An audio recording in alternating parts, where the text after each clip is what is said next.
네, 김봉정입니다. 먼저 양해를 좀 구할 건 제가 심한 감기에 걸려가지고요. 목소리가 이거보다 훨씬 좋은데 좀 별로 온 것 같고 수술을 할 수 없이 입고 있습니다. 굉장히 춥더라고요. 한옥이 춥다 그러더니 정말 추운 것 같아요. 좀 이렇게 진행하는 거 양해해 드리고요.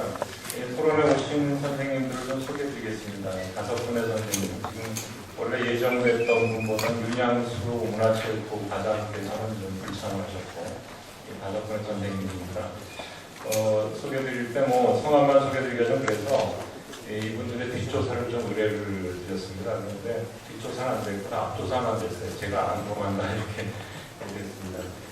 차례대로 가나다 순을 소개해 드리겠습니다. 한국전통문화대학교의 전통건축학과 학과장으로 계시는 건축가이신 김상태 교수님이십니다. 네, 장 교수님은 주로 이제 우리나라의 통일신라기의 유교 건축, 또 불교 건축에 대해서 저희가 듣으시고, 또 한옥, 신한옥에 대해서도 많은 연구를 하셨습니다. 이번에 특별히 김도경 교수님이 발표하신 생활공간으로서의 한옥의 가능성에 대해서 지정 토론으로 부탁을 드렸고, 지정 토론 이후에 좀 자유로운 말씀을 좀 부탁드리겠습니다. 그 다음 아우리, 도시 건축 도시공간 연구소인데요. 아우리라고 하는 명칭이 훨씬 더 저에게 친숙한 것 같고 좀 부르기도 쉬운 것 같습니다. 그래서 앞으로 제가 소장님 가셨나요? 그냥 길게 건축 도시공간 연구소 말고 그냥 아우리라고 호칭을 좀 해주시기를 좀 공식적으로 부탁을 좀 드립니다. 이 아우리의 기획조정실 실장이시고 아마 아우리의 모든 연구 프로젝트를 총 지휘하고 계시는 걸로 알고 있습니다. 김상호 실장님이십니다. 특히나 이 포럼의 주관이 아우리 중에서 국가한옥센터에서 주관을 하고 있는데요. 지금 아마 국가한옥센터장께서 좀 임시 공석 중인 걸로 알고 있습니다. 그래서 센터장겸해서 참석을 해주셨고 주최 측의 대표이시기도 합니다. 그 다음은 국토해양부의 건축문화경관팀의 팀장, 예전에는 과장 아마 직책이었던 것 같습니다. 이 팀장을 계신 김성호 팀장님이십니다.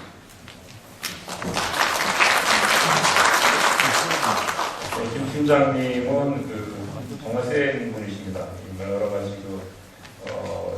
건축의 기본법도 관장을 하시고 아마 건축관계, 국토해양부 중에 가장 건축 분야랑 밀접한 관계가 되시고 특히나 한옥 정책을 총괄하는 부서이기도 하고 또 막강한 한옥 R&D에 또 주관자이시기도 하고 한옥 보급의 정책이라든가 보급에 대한 이 법제도 이런 개선을 다 총괄하고 계시는 분이십니다. 그 다음은 조선건축사 사무소를 운영하고 계시는 이 건축가이신 김대길 소장님이십니다. 김대길 소장님은 문화적 복수 설계를 쭉 일생해 오셨고 대표적으로 덕수궁에 있는 대학문이라든가 또 운영문이라든가 또 강원도 금강산의 북한 땅에 있는 신계사 복원에도 밀접하게 설계를 맡으셨고 최근에 아주 이 공공건축을 최초의 예라고 할 수 있는 해화동 동사무소 한옥 설계라든가 많은 부분을 담당을 해 오셨습니다. 그래서 오늘은 조정부 소장께서 발표하신 한옥의 새로운 형상에 관하여라고 하는 주제에 대해서 좀 지정 토론을 좀 부탁을 드렸습니다. 마지막으로 서울대학교 병원 역사연구문화센터의 교수로 계신 전우용 교수입니다.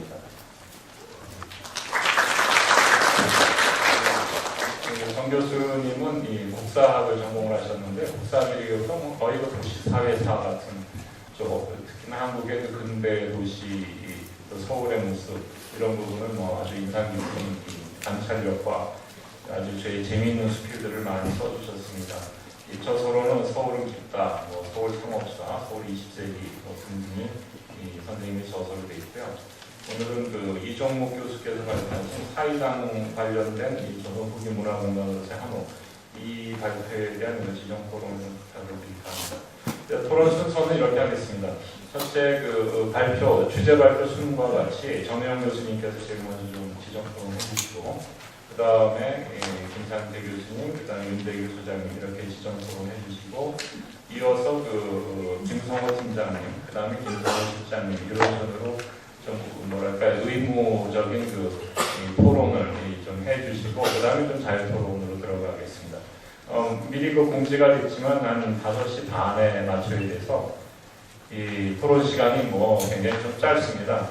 그래서 그 토론에 기다리신 분들은 계속 기다렸는데 시간 없다고 맨날 짧게 하라고 이런 건데, 또 주최 측은 할 말 있으면 그건 억울하면 발표를 해라 이런 것도 있고, 그래서 조금 시간이 없지만 한 5분 정도씩 아주 축약된 토론을 좀 부탁드립니다. 정영 교수님. 예, 뒷조사까지 하셨어야 됐는데, 제가 서울대병원에서 나와니까 요즘 주로 혼자 나오고 있습니다. 이종욱 교수님, 18세기, 19세기 경화사적 주거 생활 또는 주거 문화에 관한 발표를 보면 참 많이 배웠습니다. 많이 배웠다고 감사해야 될 내용이 한둘이 아닌데, 시간이 없으니까 좀 나중에 드리고요. 조금 더 궁금한 점, 또 좀 더 이야기해 주셨으면 좋겠다고 아쉽게 느끼는 점에 대해서 말씀을 드리겠습니다. 집은 사람의 삶을 담는 공간이라고 생각합니다. 삶의 총체를 담는 공간이죠. 특히 현대처럼 집과 직장으로 생활이 이원화되어 있지 않았던 시대 중세에는 대부분의 삶의 총체가 담기는 것이고요. 특히나 여성들에게는 삶의 거의 전부가 집안에서 마무리가 되었을 겁니다. 이걸 삶의 총체가 담기는 공간이라고 하는 점을 전제를 보자면, 이 집과 관련해서 사람들이 사고하고 또 관심을 가졌고 고민했던 그런 면들은 자연 환경, 기후 변동, 사회관계의 변화 이런 것들이 모두 이제 집이라는 것으로 표현되었을 거라고 생각합니다.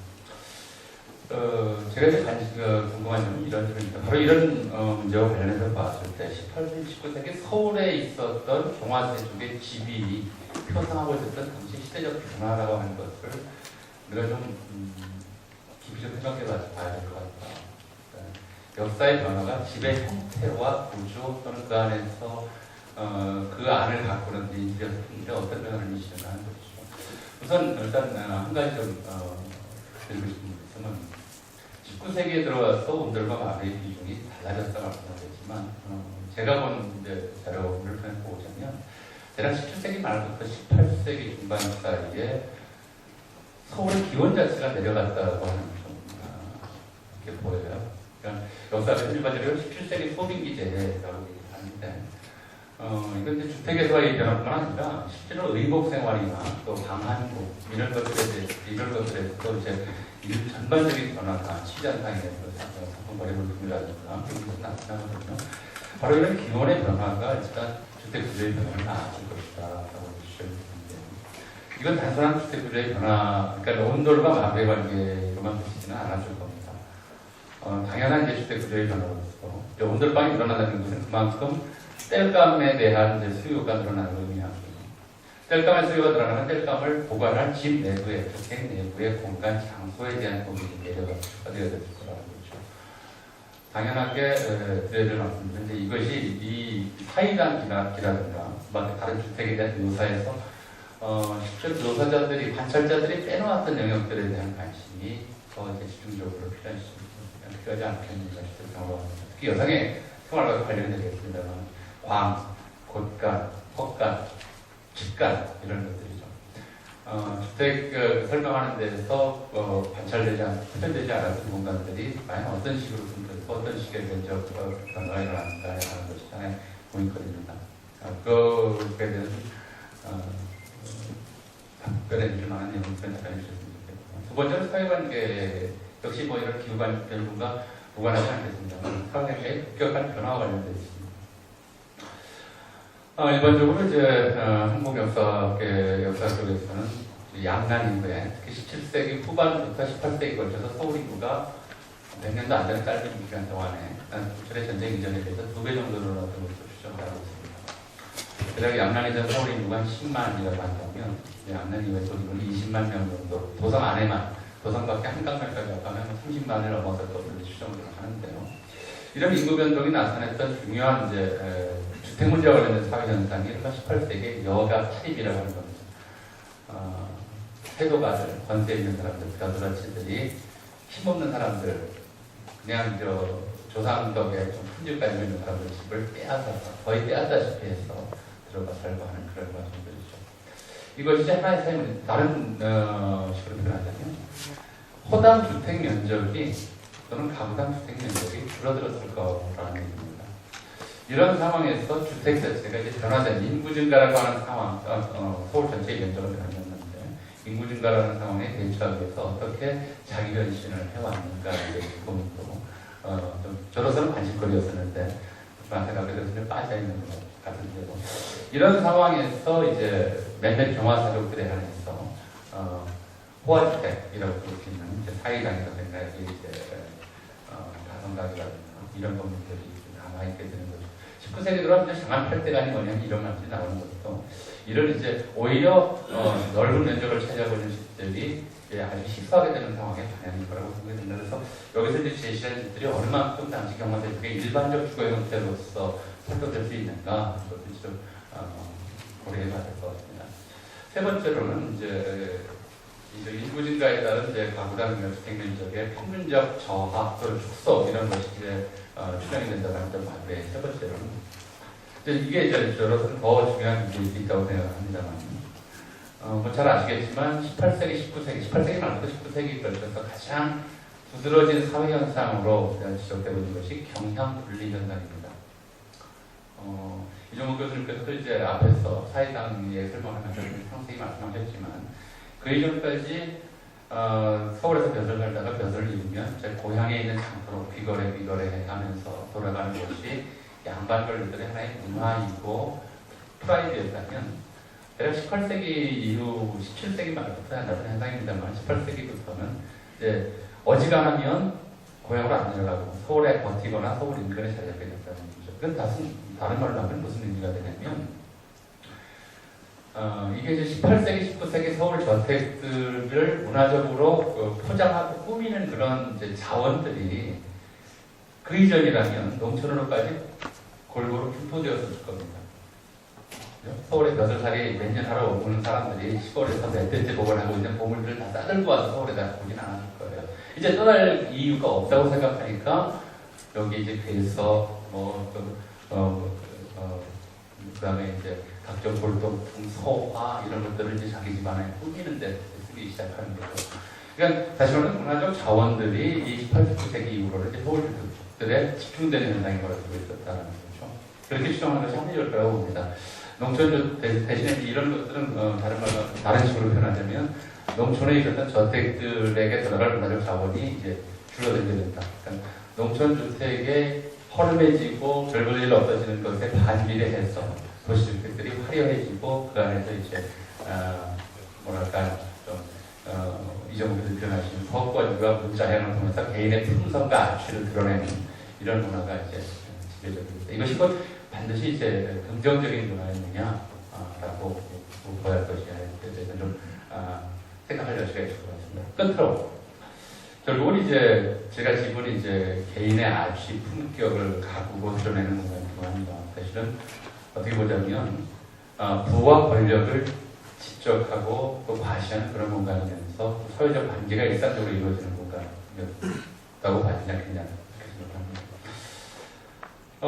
예컨대 이제 홍량호의 집이나 또 이런 집들을 유지하고 관리하고 깨끗하고 깔끔하게 관리하기 위해서 어느 정도의 인력과 시력이 필요해 될 것인가. 이제 오늘날 한옥에 대한 우리 관심과 관련이 되는 부분일 거라고 생각을 합니다. 이게 집안에서 어느 상식 얻어지고 있는 노래뿐만 아니라 수시로 집안에 드나드는 세도가의 경우에는 겸인 식객이라고 불리는 사람들 또 아예 그 중에 일부는 그 집안에서 식과 기거를 같이 하는 사람들이 이제 포함되어 있었습니다. 평균적으로 당시 이 경화세족이라고 부르는 사람들의 가옥이 요즘처럼 이제 근대적 개념으로서 가족 단위의 폐쇄적 생활 공간이 아니라 지금이 이른바 가장의 사회생활을 뒷받침하는 공간으로서 가옥이 존재하고 있었던 그런 시점이 시작되기 때문에 당시에 이런 정도의 가옥에 과연 얼마나 많은 사람들이 살고 있었던 것인지. 그러니까 홍양호뿐만 아니라 그 집에서 같이 살고 있었던 노비와 식객들의 눈에서 이 집을 보자면, 이런 집을 보자면, 이 집이 또 어떻게 달리 보일 가능성이 있을 거라는 얘기죠. 그와 관련해서 이런 집들이 이제 깨끗하고 남들이 보기에도 신선히 사는 집처럼 보여지는 것을 느껴지기 위해서 필요한 이제 재력의 문제, 또 그런 재력 집중의 문제가 같이 고려돼야만 이런 집들이 당시 서울에서 얼마나 보편적이었으면 이런 집 하나가 존재함으로 인해서 얼마나 많은 사람들의 이제 생활 공간들이 또 희생되어 있었는지 이런 것들을 좀 같이 아울러서 얘기해 주셨으면 좋았을 것 같다는 생각이 듭니다. 뭐 전체적으로 한옥이 우리 새로운 이제 거주 공간이 될 수 있게 된다는 문제를 한다면 결국은 집에 대한 집이 사회적으로 어떤 위치를 점하는가에 대한 관심에서부터 출발해야 되지 않겠느냐 이런 생각을 가지고 그런 생각입니다. 좀 시간이 좀 많이 됐습니다만은 좀 시간 절약하기 위해서 바로 이종욱 선생님 답변하시기보다도 5번의 좀 지점 토론이 있은 다음에 좀 요약을 하셔가지고 답변을 해주시기를 바라겠습니다. 다음은 김도령 선생님에 대해서 우리 김상태 교수님.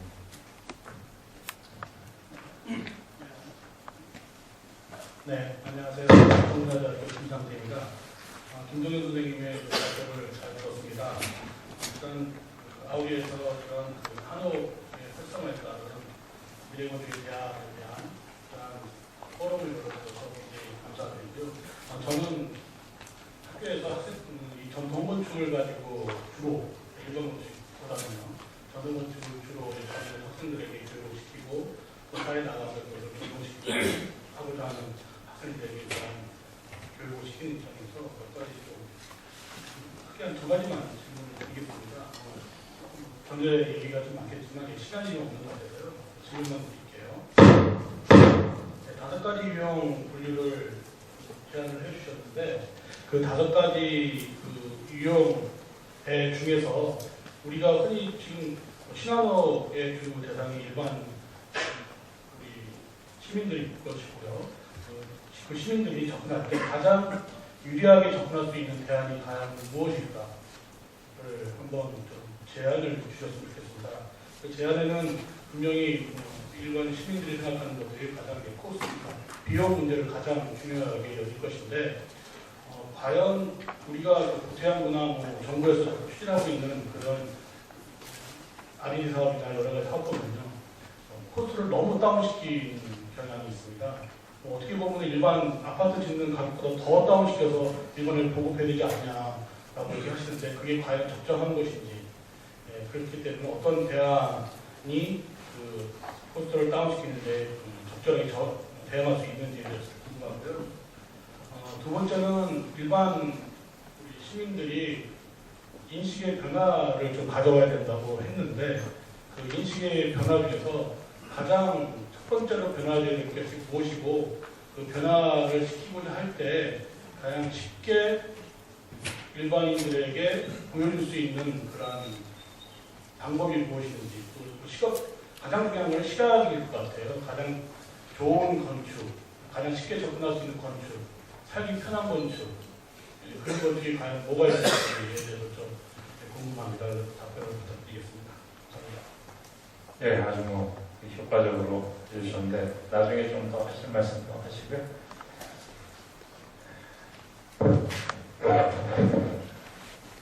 그다음 윤대규 소장님 말씀해 주시죠.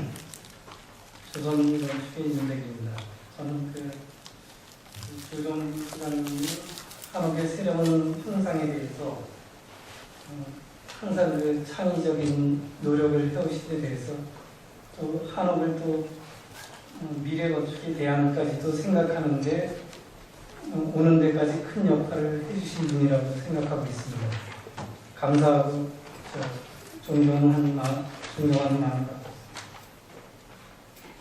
오늘 저 한옥의 정의를 살펴보면 그 전봉희 교수님도 그 분류를 했고 또 거기에 이제 김도경 교수님도 좀 다소 이제 다른 안으로 이제 분류를 좀 첨부를 했습니다. 조정구 수장은 역시 그 분류 안에 이제 들어가는 작업들을 해왔다고 보여집니다.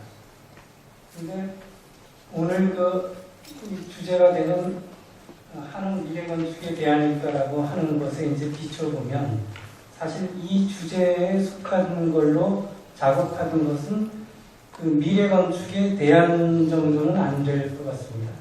그러니까 미래건축하고 이제 같이 그 한옥의 한 일정 부분을 좀 잡아서 나가는 정도. 이 정도 한옥의 활성화되는 것도 굉장히 고무적인 일이라고 생각하면서 하는 정도로 생각됩니다. 근데 김동영 교수는 이제 많이 재료나 이제 국법에서 이제 한옥과는 결국은 이제 앞으로 추구할 만한 우리 한옥에 대해서는 또 좀 별도로 이렇게 남겨둔 것 같아요. 궁극적인 한옥. 그럴 경우는 아마 미래건축의 대안까지는 아니더라도 근접하지 선호하는 한옥의 입장으로 가지 않을까 이런 생각을 합니다. 오늘 조정구 소장님 작품을 보면서 문화재 실설계를 좀 더 열심히 더 잘해야 되겠다는 생각을 해봤습니다. 새로운 형태에 도전한 그 작품 중에 이제 부여 리조트라고 있습니다. 부여 리조트도 있고 라군도 이제 하나의 새로운 형식의 한옥이라고 했습니다. 사실은 라군이나 이런 것도 기본적인 개념들은 다 전통 건축에 저는 있다고 생각합니다. 그 연결복도로 쭉 이루어져서 각개의 채들이 이렇게 공용 공간이 연결되면서 각개의 채가 배치되고 이런 것들은 형태만 조금 다를 뿐이지 사실은 그런 개념들은 운영군 같은 데서 볼 수 있었던 거죠.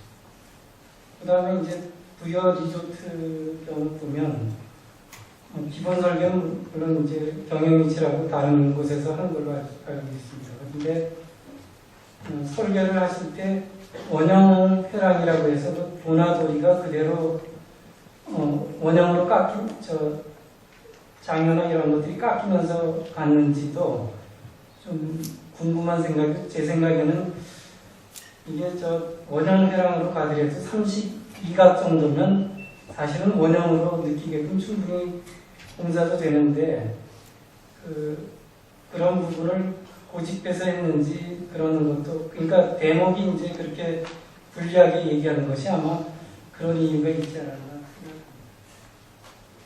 그다음에 이제 이명재는 결국 예각과 구십직각과 둔각의 문제지만 사실은 한옥은 원래부터 그런 성질이 있는 거죠.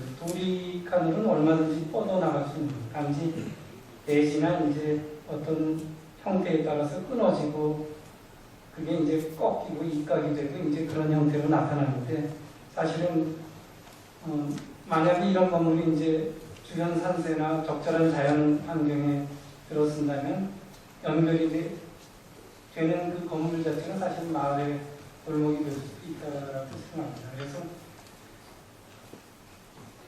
그래서 여러 가지 예를 들었습니다. 그리고 또 라군도 그렇고 이제 목욕탕이 있었던 건물이 있었죠.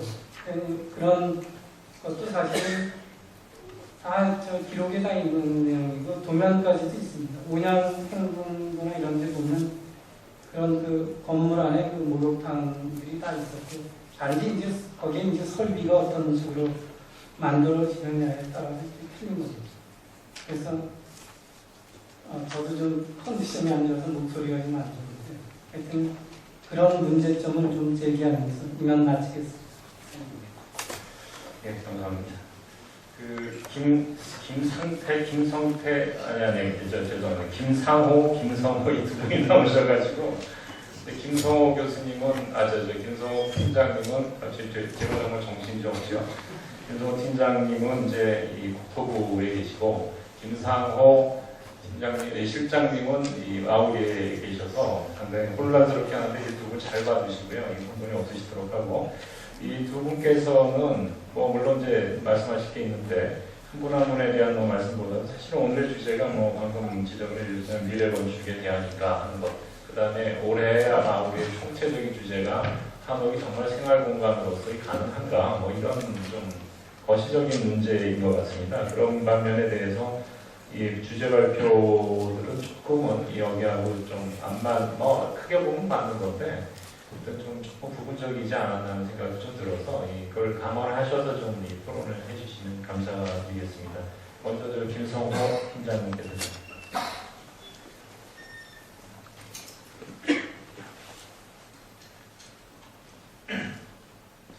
지금 그 독감이 좀 유행이긴 유행인가 보면 저도 지금 이렇게 목소리가 확실한 목소리가 아닌데 지금 뭐 독감 때문에 지금 목이 상태가 좀 안 좋아서 양해를 좀 바라는 목소리가 지금 별로 이렇게 듣기 좋지 않고 좀 고급스러우실 것 같은데 좀 짧게 얘기를 하겠습니다. 여기 김상우 실장님 옆에 제가 어떻게 이렇게 행사 때마다 이렇게 똑같은 말씀을 이렇게 하시는 것 같아요. 이렇게 이름이 비슷해가지고 될 수 있으면 앞으로는 좀 분리해서 먼저 그 한옥에 대한 부분인데요. 여기 이제 아우리에서 이제 설문조사한 결과를 보면 이제 한옥에 살고 싶은 사람들이 42.9% 이렇게 되어 있습니다. 그래서 이제 이 참 잠재수요라고 얘기하는데 저 개인적인 생각은 이렇게 낙관적으로 생각할 건 아니다. 한편으로 보면 살고 싶지만 살 수 없는 집이 아니냐 아직까지는. 사람들이 더욱더 어떻게 보면 살기 어렵지만 그래도 살고 싶은 집이라고 얘기한 건 아닐까 뭐 그런 생각을 좀 해봅니다. 그래서 이게 아직까지는 저희 부 입장에서 보면 사실은 이제 제가 이제 담당하는 팀이 건축문화 경관팀이다 보니까 좀 문화적이고 경관을 이렇게 향상시킬 수 있는 그런 업무들을 이제 발굴해서 하고 있는데 실제적으로 저희 부 입장에서 보면은 요즘 뭐 많이 짓고 있는 도시형 생활주택이라든지 서민들이라든지 아니면 이제 그 젊은 대학생들이 살아야 되는 집들이 부족해서 지금 이렇게 여러 가지 정책들이 나오고 있는 상황에서 한옥을 활성화하는 부분이 과연 이게 지금 이 시기에 잘 통할 수 있을 거라는 사실은 좀 걱정을 하고 있습니다. 그래서 일단은 뭐 말씀드리고 싶은 건 이제 한옥에 대한 이제 인식 개선인데요. 그런 상황임에도 불구하고 다른 이제 지자체라든지 이렇게 보면 뭐 한옥을 지원하기 위한 조례를 지금 가지고 있는 지자체가 이제 40여 곳이나 되고 나름대로 이제 한옥에 대한 인식은 점점 바뀌고 있는 것 같아요. 근데 이제 그런 한옥에 대한 인식을 저희가 좀 더 아까 이제 잘못된 인식을 바꿔주는 게 중요하다고 이제 발제해 주셨는데 이제 저희 나름대로도 일단 홍보가 먼저 중요하지 않나라는 생각을 지금 가지고 있습니다. 그래서 올해 이제 한옥 사진 공모전도 전 국민 대상으로 지금 진행 중에 있고요. 그리고 이제 어린이날에는 그 어린이들부터 좀 한옥에 대한 올바른 체험할 수 있는 기회를 좀 마련해 주자 해서 어린이날 이제 한 100명 정도 선발해서 한옥 체험 행사를 하려고 계획 중에 있습니다. 그래서 일단은 그런 홍보적인 부분들도 중요하고요. 근데 일단은 제가 작년에도 잠깐 이제 포럼에서 말씀을 드린 것 같은데 일단 우수한옥에 대한 좀 신뢰성 있는 인증 제도가 좀 필요하겠다라는 생각을 했었었고 지금 올해 이제 저희 팀에 올해 도입 방안을 만드는 것도 지금 과정이 좀 잡혀 있습니다. 그래서 일단은 한옥에 대해서 앞에서도 여러 가지 유형에 대해서 이제 말씀해 주셨는데 유형들로 좀 나름대로 좀 잘된 사례에 대해서 정부가 될 수도 있고요. 아니면 이제 국가한옥센터 같은 준정부 기관에서 좀 인증을 해줄 수 있는 시스템을 좀 마련을 해서 또 필요하다면 좋다는 인센티브도 부여가 될 수 있을 것 같아요. 그래서 예를 들면은 정말 이게 서민들이 살 수 있는 한옥도 한번 어렵겠지만 그런 부분들을 시도가 되는 거에 대해서 평가를 해서 좀 인증을 해주면 나름대로 소비자들 입장에서도 이거는 그래도 나름대로 신뢰성 있는 기관에서 인증을 해줬는데 한번 가서 봐야지 내지는 한번 가서 체험을 해봐야지 이런 생각을 할 수 있을 것 같아서 그런 차원에서 약간 좀 시스템이 좀 필요한 것 같고요. 그래서 그걸 한옥에 대한 어떤 인식을 개선하는 차원에서 좀 접근을 해야 될 필요가 있을 것 같습니다. 그래서 그런 내용이 있고, 이제 저희가 그 R&D를 추진하고 있는데, 이게 이제 어떻게 보면 이제 정부 차원에서 그 한옥에 대한 그 높은 비용을 건축 비용을 좀 절감을 시키고 표준화해서 이거를 대량 공급할 수 있는 시스템을 좀 만들어보자는 그런 취지를 지금 하고 있는데, 이제 그런 문제는 있을 것 같아요. 이제 앞에서도 발제하시면서 이제 그 말씀해 주신 게 이제 너무나게 어떤 기술적인 측면만 강조를 해서 내지는 너무 이렇게 비용 절감에만 치중해서 하는 게 뭐 바람직하지 않을 수도 있다는 얘기들을 말씀해 주시는 것 같아요. 그래서 저도 사실은 한옥은 이제 일반 공동주택이나 아파트와 같은 이런 주거와 좀 달라서 앞에서도 계속 말씀해 주셨지만 어떤 그 문화적인 깊이와 또 어떤 역사적인 전통을 가지고 있기 때문에 그 정부가 이렇게 나서서 그 육성하는 게 물론 그 좋을 수도 있지만 너무 또 이렇게 잘못된 방향으로 확산이 될 수도 있을 거라는 그런 걱정은 사실 저희도 안 하는 건 아닙니다. 근데 일단은 아직까지도 이제 한옥에 대해서 제가 처음에 말씀드렸던 것처럼 많은 사람들이 직접 본인이 살기엔 좀 부담스럽다는 생각이 있는 상황에서는 좀 정부 차원에서도 좀 육성을 할 필요가 있겠다는 생각이 듭니다. 산업적으로도 그렇고 기술적으로도 그렇고. 그래서 일단 한옥이 이제 조정부 건축가님도 계시지만 저는 이제 속도는 느리겠지만 점차 이제 시장에서 자리를 조금씩 잡아갈 거라는 생각을 하고 있고요. 대신 이제 그거를 얼만큼 정부가 의도적으로 이걸 육성을 시키느냐, 아니면은 그냥 시장에서 나름대로 성숙이 돼서 이렇게 자연스럽게 확산이 되기를 기다리는 문제인데, 일단은 좀 초창기에는 정부가 좀 의도적으로 육성을 시킬 필요가 있겠다. 그렇다 그러면 일단 지금 현재 나와 있는 한옥의 정의부터 좀 다시 좀 범위를 열어놓고 좀 생각을 해야 되지 않느냐는 그런 생각을 갖고 있고요. 그런 부분들은 이제 나중에 저희가 전문가분들 좀 의견을 듣고 한옥의 정의를 좀 새롭게 해보면 좋지 않을까 하는 생각을 갖고 있습니다. 그리고 그런 부분이 지자체 차원에서도 다 나름대로 한옥의 정의를 조금씩 달리하고 있기 때문에 기본적인 거는 이제 어떤 건축법이라든지 아니면 새로 한옥법을 만들게 되면 그 한옥법에서 정의를 하든지 아니면 기본적인 거는 그 법에서 정하고 나머지는 지자체에서 조례로 나름대로 지자체에 맞는 정의를 할 수 있도록 기여하는 것도 하나의 방법이지 않을까 싶습니다. 네. 네, 감사합니다. 사실 오늘 제가 마지막에 그 말씀을 좀 드리는 기회가 있었으면 우리 국가한옥센터에 대해서 좀 소개도 좀 하고 좀 관심 좀 부탁드리려고 했는데 나중에 다시 기회 주시면 아시겠죠. 그래서 몇 가지 궁금한 점하고 같이 해서 말씀드리겠습니다. 우선 김덕인 교수님하고 조정국 소장님께 좀 여쭤보고 싶은데요. 현재 우리나라에서 한 1000세대 정도, 1000호 정도가 지금 지어지고 있다는 건데, 이게 아마도 이제 감염으로서 승립이 되려면 최소 연간 한 5000세대 정도 수요가 나와줘야 된다고 들은 바가 있습니다. 그래서 아까 김덕인 교수님이 잠재 수요층, 바로 정하고 있는 42%의 잠재 수요층을 10대 수요층으로 어떻게 유도할 수 있을지, 그게 상당히 고민스러운 부분인 것 같아요. 일부 대학로 몇 가지 지적을 해주셨습니다만 거기에 대해서 좀 구체적으로 국가나 아니면 좀 공공 나이대에 몇 가지 뭔가 좀 있을지 그런 좀 한번 짚어보고 싶고요. 조정국 소장님도 마찬가지로 아마 수요자들하고 직접 이제 대면하면서 해를 들어가면서 이제 도면도 봤습니다만 굉장히 이제 다양하게 느낌을 받았습니다. 그래서 그런 부분에 대해서 좀 조정의 어떤 변화 양상이나 이런 것들에 대해서 좀 언급해 주시면 좋겠습니다.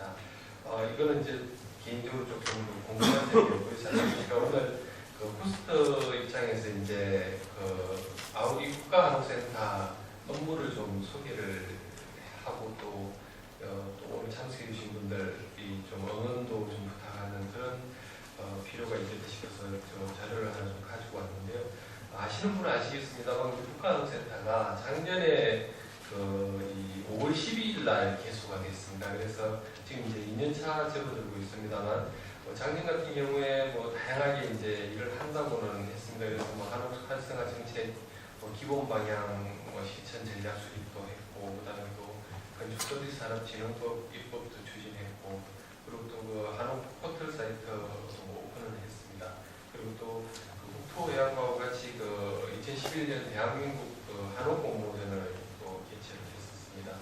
그 외에도 뭐 다양하게 그 한옥 정책 브리프라든지 그 한옥 정책 포럼도 이제 2번에 걸쳐서 개최를 했는데요. 올해는 이제 예산도 조금 늘었습니다. 그래서 좀 더 의욕을 가지고 지금 추진을 하고 있습니다. 그래서 그 중에서 이제 좀 관심을 가져주셨으면 싶은 내용들이 있어서 그 부분을 좀 말씀을 드리겠습니다. 그래서 먼저 우리가 2012년도에는 주로 한옥 정책하고 산업화를 지원하는 부분에 대해서도 이제 고민을 하고 있는데요.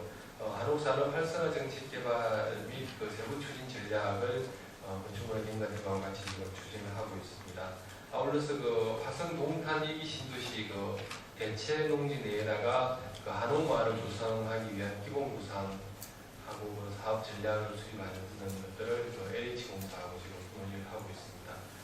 그리고 아까 김성호 과장님도 말씀을 주셨습니다만 한옥 인정제도 도입이라든지 또 그린벨트 내에서의 한옥 건축 활성화 같은 그런 한옥 건축의 수요 촉진을 위한 정책도 검토를 할 예정입니다. 아울러서 또 연구 과정에서 신한옥 모델 개발이라든지 기존 한옥의 보존 관리를 위한 법제도 개선 관련 연구 등도 추진을 할 예정으로 있습니다. 그리고 아까 이제 예산이 좀 늘었다고 말씀드렸는데 올해 이제 특히 예산이 좀 많이 배정된 부분이 전국 단위의 한옥 조사 사업입니다. 그래서 기존의 서울이나 전주 등 일부 지자체에서는 한옥 조사가 이루어진 바가 있습니다만 이게 이제 전국적으로 한옥이 어느 정도 지금 이 재고가 있는지 이런 부분에 대해서 자료가 전혀 없어서 이걸 이제 연차별로 저희들이 지금 진행을 해 나가려고 하고 있습니다. 그리고 작년에도 했습니다만 대한민국 한옥 공모전이 올해 이제 2차로 아마 올해는 한옥 보급의 실천이라는 주제가 아마 될 것 같은데 그래서 그 부분에 대해서 좀 저희들이 고민을 하고 있습니다. 그리고 또 올해는 이 한옥 문화 세계화를 위한 인문학적 가치 발굴 연구라든지 또 한옥 관련 잡지를 이제 의욕적으로 저희들이 지금 기획을 하고 있고 아마 한옥 잡지는 우리 지금 아우디에서 나오는 지식 잡지 아우디엠이라고 있는데요. 그거가 같은 비슷한 포맷이 될 것 같습니다만 연 2회 정도 이렇게 발간을 예정을 하고 있습니다. 그리고 또 한옥 정책 포럼도 이제 작년에 2번에 걸쳐서 했습니다만 올해는 한 4번 정도로 지금 예정되어 있습니다. 오늘이 이제 첫 번째 날입니다만 5월 14일이 이제 2번째로 한옥 도시주구로 작동할 수 있는가 그리고 또 9월 14일이 한옥 개량 보급을 위한 기술을 어디까지 맞는가 그리고 11월 12일 날 한옥의 일상화를 위한 과제는 무엇인가 이렇게 이제 연차별로 포럼이 예정되어 있습니다. 그래서 지금도 많이 관심을 가져주시고 또 애정도 가져주시고 하시는데 변함없이 좀 응원을 좀 부탁드리고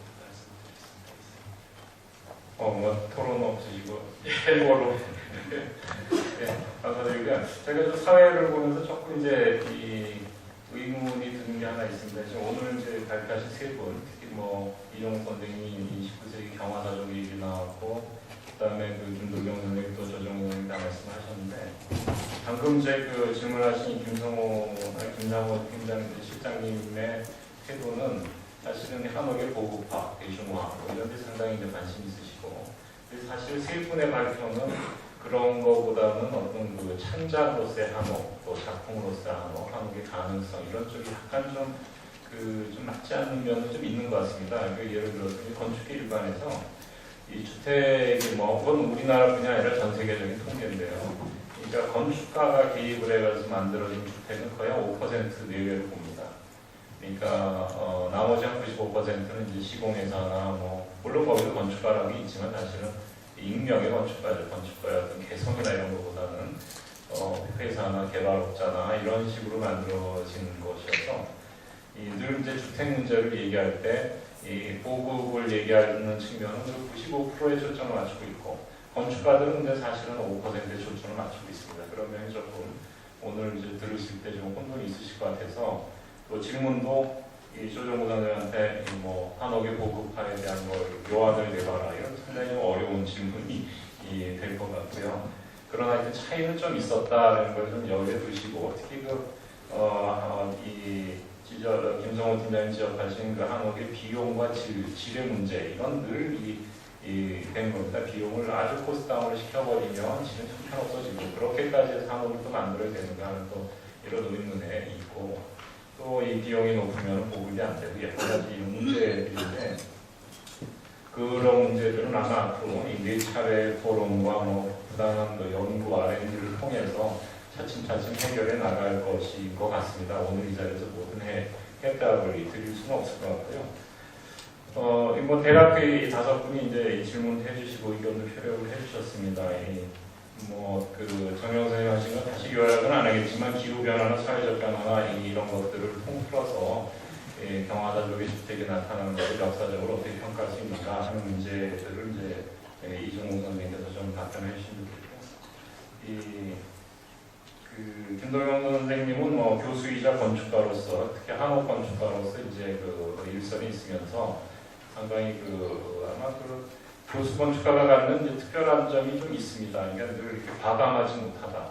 과감했다가 욕을 먹을 수도 있고 또 비교육적일 수도 있고 뭐 여러 가지 이 문제가 있기 때문에 또 전체를 생각하면서 자기의 개인적인 작업을 하고 이런 것들 물론 조정호 선생님이 안 그렇다는 말씀은 아니지만 이런 면에서 좀 다른 입장에서 좀 말씀해 주실 것 같고요. 조정호 선생님은 아까 처음 PPT의 첫 장은 기억하실지 모르겠지만 영어 제목이 Toward the New Architecture입니다. 이것은 르포르기제의 저서의 제목이기도 합니다. 그래서 앞으로 이 한옥의 르포르기제라고 이 명칭을 좀 드려야 될 것 같습니다. 이 조정호 선생님. 그러나 건축가로서 그러니까 한옥하면은 그러니까 이제 한옥하면은 인습적으로 흔들어지는 그냥 아마 대부분의 지자체에서 착각을 하고 있는 것 중에 하나가 한옥은 그냥 이렇게 재료만 대주면은 그냥 생산되는 거다 이런 한옥의 틀은 이미 정해져 있고 그냥 그렇게 생산하면 되는 거다 이렇게 생각을 하시는 것 같아요. 근데 그렇지 않습니다. 한옥은 현대 건축보다 더 어려운 지금 현재 시점이라서는 더 어려운 설계가 요구되는 이런 건축가의 작업이 요구되는 특수한 건축 유형이 되어버렸죠 지금은. 그렇기 때문에 이제 조정우 선생님 많은 활동을 하셨는데 그런 측면에서 이 답변들을 해주시길 바라겠습니다. 이종우 선생님 선생님께서 기후 인구변화 그에 따라서 생활 패턴 거기에 따라서 주거 구조가 어떻게 바뀌는가 이런 것에 대해서 질문을 하시는데 솔직히 그것은 제가 대답하는 것은 아니라고 생각을 합니다. 그것은 역사 연구자 혹은 건축사 그쪽에서 생각하고 이 말씀을 안 드리고 오늘 전체 주제가 한옥 미래 건축에 대안이 있는가 하는 이 부분과 관련되어서 선생님 질문하신 것 까지 말씀을 드리고 있습니다. 아까 김승호 의원도 그러시고 전혜영 의원도 그러고 대상으로 사는 것이 일부 구의청의 집 그리고 이제 서민 단어 그런 문제를 말씀하셨는데 실학자의 한 분인 성호이익 선생이 한 말 중에 맹인은 꿈을 꾸지 않는다 이런 말을 드리겠습니다. 그 말을 보고 좀 재밌었는데 선천적인 맹인은 본 것이 없기 때문에 꿈을 꾸지 못한다는 게 그럴싸한 것 같습니다. 우리가 사는 생활이 팍팍하고 가난하다고 해서 이 꿈조차 없다면 그것은 너무나 절망적인 것 같습니다. 결국 한국의 미래에 대안일 수 있는가 하는 것 답은 아주 어찌 보면 간단할 수 있습니다. 건축공학적인 측면에서 생활의 편의 그것도 중요하지만 그곳에 살고 있는 사람이 행복한가 아닌가, 그러니까 과거에 행복한가, 현재에 행복한가, 그러면 당연히 미래는 행복해질 테고 그러면 대안이 될 수 있다고 생각합니다. 그래서 제가 말씀드리고자 하는 것은 제가 조선시대 때 사람들이 집에서 어떻게 살았는가 했을 때 결국은 자신이 그 집에 대해서 어떤 마음을 먹었는가 하는 그것이 제일 중요한 문제였던 것 같습니다. 18세기 학자인 이덕무라는 사람이 한 말 중에 이 사통팔달에 도심 속에 있다 하더라도 마음의 여유만 있으면 신심산천에 있는 것하고 같다. 그런 이야기를 했습니다.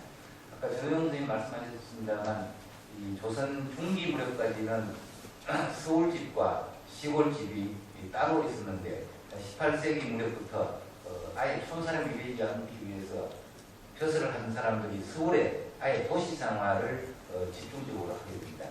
그러면서 서울에 집을 짓고 살면서 큰 집을 지을 수 없으니까 좁은 집 속에서 대자연을 꿈꾸는 또 대자연을 끌어들이는 건축, 주거 문화 그런 것을 생각한 것 같습니다. 그런 것을 집안으로 끌어들인 자연이라는 개념을 사용하고 있는데 집안으로 자연을 끌어들이기 위해서 화초도 키우고 또 수석도 갖다 놓고 또 그것도 안 되면 그림을 갖다 걸기도 하고 또 그것도 안 되면 글을 써가지고 내가 꿈꾸는 자연은 이러한 것이다.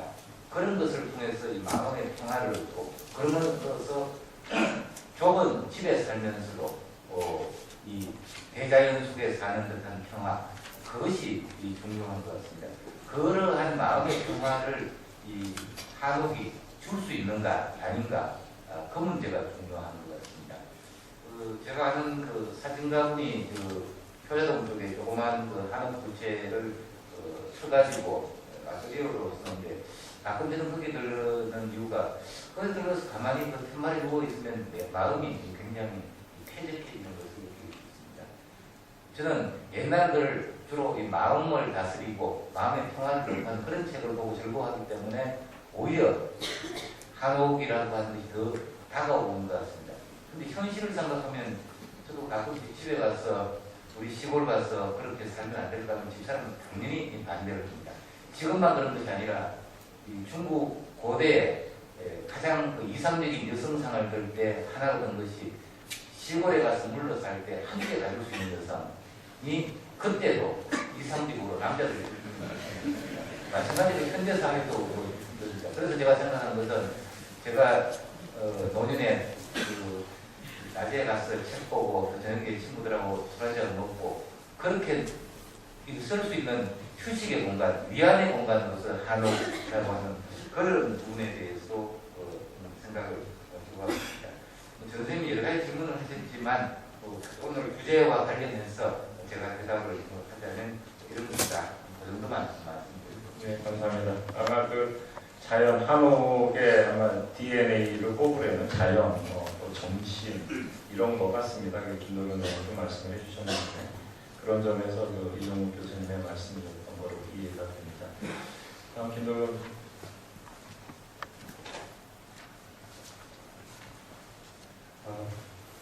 오늘 사장이신 구봉영 교수님께서 기술 건축가라는 표현을 써주셨는데 어떻게 받아들일지 모르겠습니다. 제가 건축가인가 하는 그런 생각이 들어요.